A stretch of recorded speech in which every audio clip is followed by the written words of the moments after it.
Came home from work one day and Sherry was sitting at the kitchen counter having a cocktail and she was crying. She said the tower fell in St. Paul. They're all dead. And anyhow, it killed 7 men.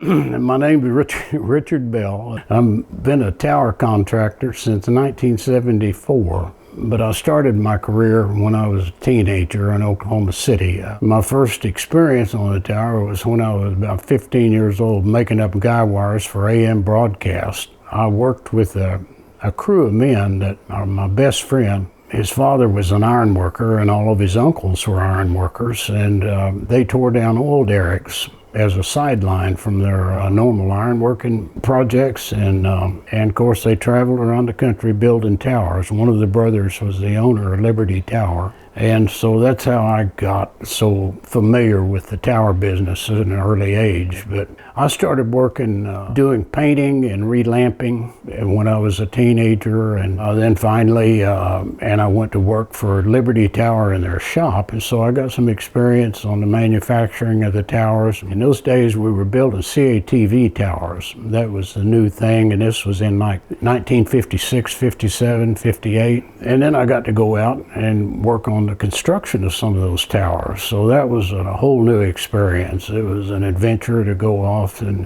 but it was a lifestyle that just fit a young fella that's looking for something new to do. You know, it's an adventure. And I bounced around working part-time and going to school, and tried some other work, but I wound up getting married when I was 21, and I was still trying to make a living while I stayed at home, and I couldn't make enough money to pay the bills. So I told my wife, we were married in '62, I told her, I said, I'm gonna have to go back on the road to start building towers. We can't make enough money to pay our bills. And of course we had a new baby. You know, we had a new baby in '63, and she didn't like the idea at first, but we didn't have any choice. I just couldn't make enough money staying at home without an education. So I went down to Utility Tower Company, and they hired me right away and sent me out on a project. And Sherry and I had a plan. I was only going to work for 6 months on the road, and at the end of those 6 months, I was going to make enough money to get us current with all our creditors, and then I was going to come back and get something around the house. But anyhow, that 6 months never came to an end.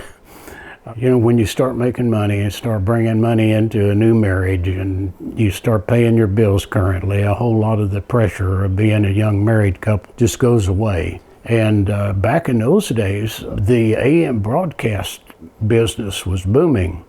They were building AM broadcast tower with every community over 5,000 population was putting in their own radio station. So, and Utility was actually focused on AM broadcast at that time. So we'd load a truck there in Oklahoma City and maybe to go out west, and we might go to Phoenix, and we might go to Sacramento. We might build 3 or 4 towers on a loop, you know, going out west, and sometimes we go south, and they were simple little towers to build. They paid ironworker scale. Utility was a union company. They paid ironworker scale, and back in those days, minimum wage, I think, was like 75 cents an hour.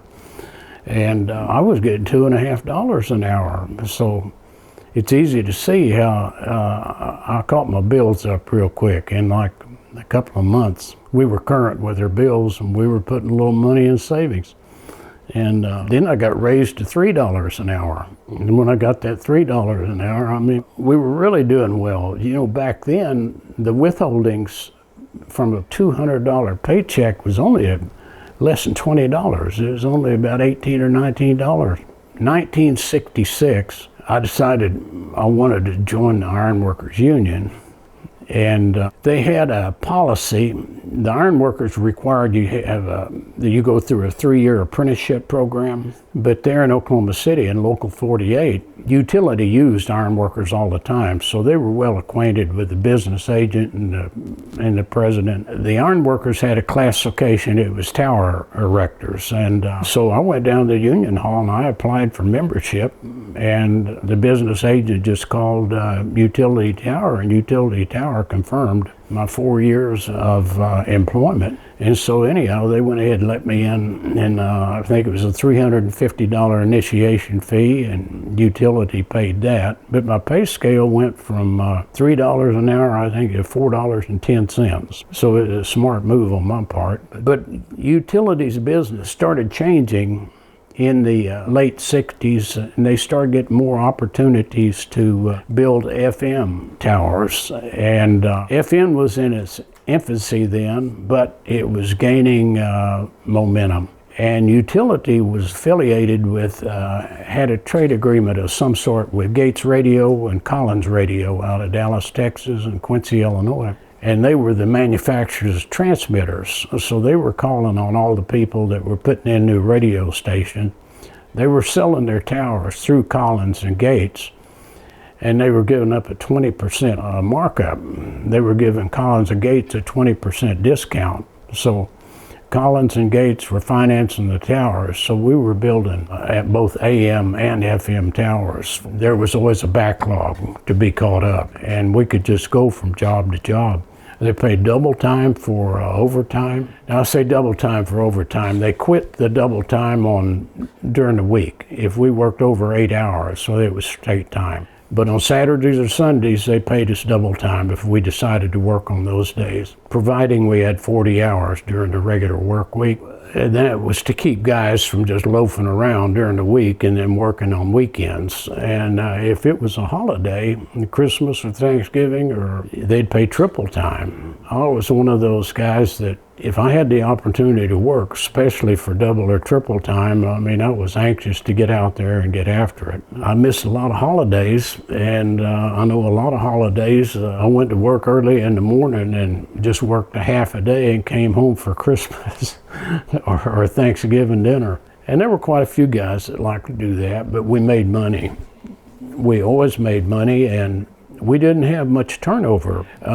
Utility had like 60 men working, iron workers, tower hands, and we all knew each other, and we worked together. You know, the crews would change, you know, they'd move around. The hands would move from one crew to another, and some of them were better at tall towers, the taller towers, but back then, 500 foot was considered a tall tower because they weren't in the TV broadcast business. They hadn't moved up into that level yet, but they were doing a lot of cable TV, and they really liked doing cable TV because they were taller towers. You know, they were up in the 500 foot range, and they didn't have to give up a 20% discount because Collins and Harris, or Gates, who later sold out to Harris, but they didn't have to give up that 20% discount. So we moved into the cable TV business. And those towers were kind of a boom for a long time. Since I've been in this tower business, it's just been one boom after another. But also during this period when cable TV was coming in was when the AT&T long line towers started being erected. And that's the big self-supporting towers that were, I think Western Electric was the general contractor, but they were all AT&T towers. And you've seen them before. They're fantastic. Self-supporting tower, pretty complicated when you first got into them, but after you got into them and started building them, you know, it's like anything else. After you learned them, they weren't near as difficult as they were when you first started seeing them. But the engineering was fantastic. The drawings were great. There was not a single question about that structure that the answer was not in that stack of drawings. And this is back in the days before they had AutoCAD. It was terrific the way that worked. We all got union scale. We all made good money. And it was a very disciplined operation. To begin with, AT&T wouldn't allow any contractor that was not a union contractor to build any of their towers because they were a union company themselves. That meant that the people that we were working out there were all professionals. We'd check into an Ironworkers local, and we had an international agreement. We could bring our own ironworkers in, but we'd have to hire a steward. And sometimes if we were short-handed, we'd hire a couple of hands to go with this steward. And then when we'd leave, they'd just stay there. And we didn't even get any per diem back in those days. The hourly wage was all you got. But the hourly wage was high enough to where we could afford to pay $50 a week for a motel room with a kitchenette, and two of us to share a room. And so you use $25, out of a $300 paycheck wasn't too bad. But AT&T was really good in that I really learned how to use my tools there and learned so much more about rigging. When we started an AT&T tower, we had an inspector that was on site for every hour that we were out there working. The inspector usually had his own car. It was provided by the company that he worked for, and usually that company was National Steel. They also had an inspection side of their business, and their inspectors were not college graduates, although I'm not knocking college graduates. They were retired ironworkers, or they were ironworkers that had been injured and they couldn't climb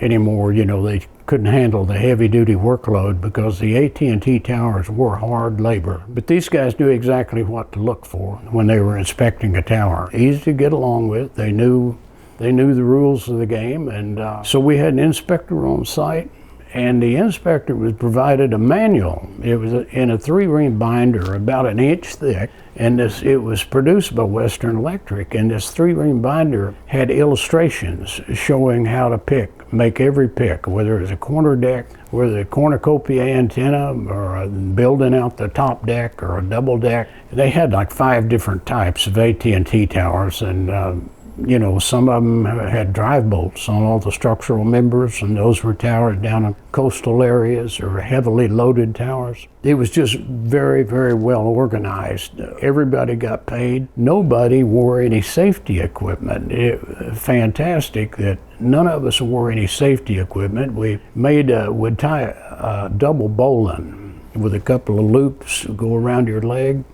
and a tail about that long. And when you got ready to go up the tower, you just slip your legs in that and throw a clove hitch around the line, and 3 or 4 of you get on there and ride up the tower. And when you got up the top, you just untied your clove hitch, slipped out of your double lanyard, and just tossed it back on the ground. And anytime you wanted to go up the tower, there'd be half a dozen of those double bowl ropes laying around. So it was like a seat. But that's how we got up and down the towers. And the AT&T towers, like I said, that's where you really learn to use your tools. My curiosity was building the structural line working, the big buildings and the bridges, and like American Bridge and Beasley and Bethlehem Steel, all the stuff they're doing in the big cities was really appealing, and we were getting opportunities to go work on some of those projects. But also the really tall towers were something that we didn't get into that much, but there were more and more opportunities available, and they were building these candelabras, and these big Idaco dresser candelabras had 105-foot separation from antenna to antenna. I mean, they were fantastic towers with elevator. And I guess they built about a dozen of them, is all I know of, in Dallas and Boston. I guess there was one down in the south of Houston. There was the one out of Cedar Hill and Baltimore. I think there was one in Sacramento. But for the tower hands, that was kind of the ultimate thing, is to go build those big candelabras. I did get the chance to go built one in St. Paul, but I got the call from National Steel. It was in September, and I was working in Oklahoma City, and I was also doing some remodeling on a house that we had bought. So I turned the job down. Well, St. Paul in September, it's going to get cold up there. It's a 1,500-foot tower, and it was the big top deck, 105-foot antenna separation. So anyhow, I turned it down, and my best friend, Fred Campbell, was pushing top on it. National was the contractor, the erection contractor, and Preston Courtney was running the job. He was a friend of mine. His nickname was Grasshopper, and Charlie Benarsi was on the job. I remember Don Barton was up there. But anyhow, after I turned the job down, well, I got laid off. Yeah, so I told Sherry, I said, well, I went to Hall and they didn't have any jobs to send me out on. So I told Sherry, I said, I think I'm just going up to St. Paul and go to work with Fred. Back in those days, we didn't have cell phones. So he leased an apartment and he didn't have a phone yet. So I just sent him a card and said, call me, I'm ready to come up here.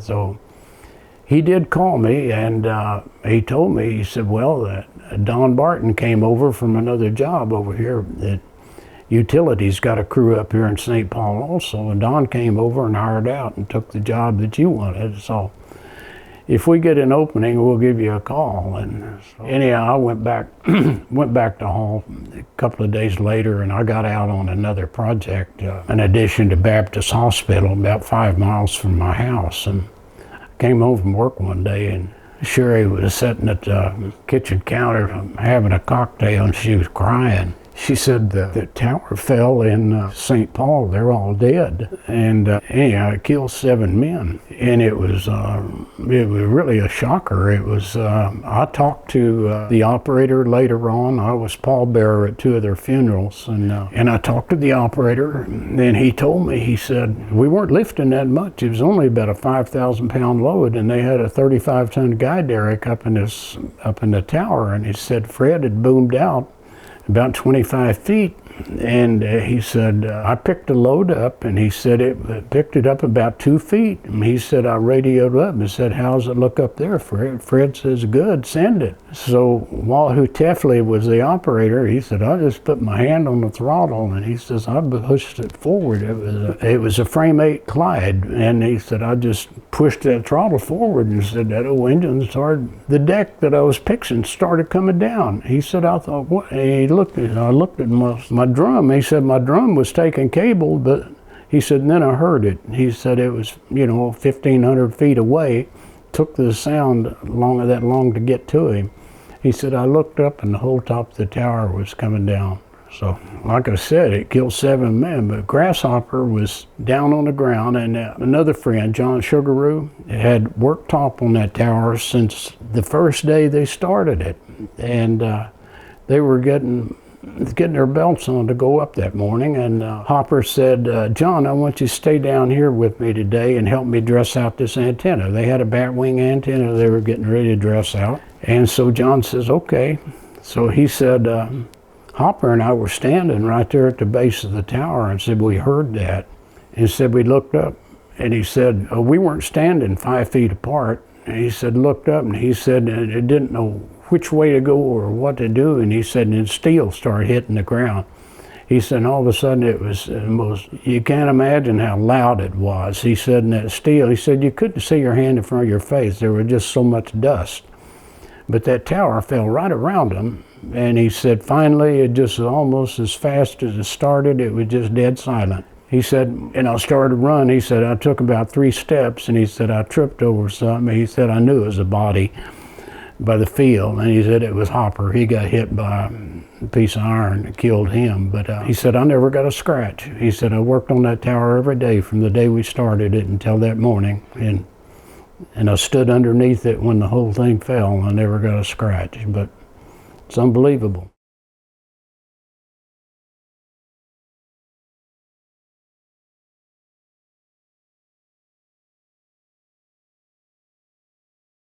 This is the wreckage of that tower? Yeah. The one you were supposed to work on? Yeah, that's it. Son of a bitch. And this was a Fidelity Bank building. This was another building, but my wife knew I was working on that job, and there was kind of a controversy about miniskirts and pantsuits, and she could tell, she knew my handwriting, and so anyhow, we were right across the street from the office building, and so anyhow, I went ahead and wrote that in there. And so before I went to work one morning, I just stepped out on the front porch and got my newspaper and walked in and unrolled it, and there it was right there on the front page, and she knew that she saw that was my printing, and so she knew that we were kind of flirting with the girls across the street from our job site. What was the location of this building? It was a Fidelity Bank building in Oklahoma City. Okay. And she recognized my printing.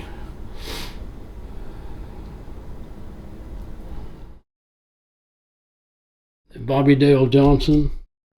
And he disappeared, and then he showed up in my office a few years ago, and I said, "How you doing?" And he said, "Good, you know," and he's wanting to go to work, and so I put him to work.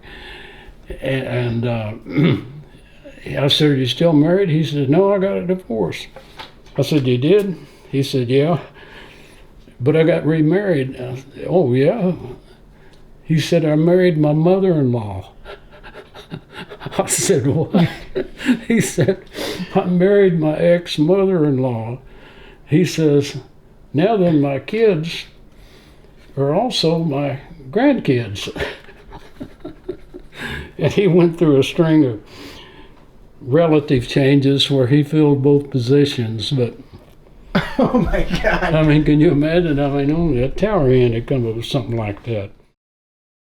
That's that old boy I told you about that kept having accidents. And I said, no, I'm not going to send you out. And so he went out and he started his own business, and he fell off the tower in less than a year.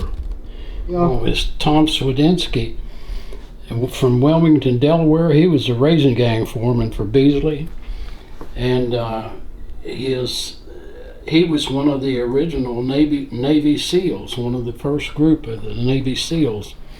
Kenny Runyon was the superintendent on the job, and I'm friends with Kenny's son. And Kenny told me his son told me that Tom was one of the first Navy SEALs to come out of that program. Yeah, this is me, and that is me.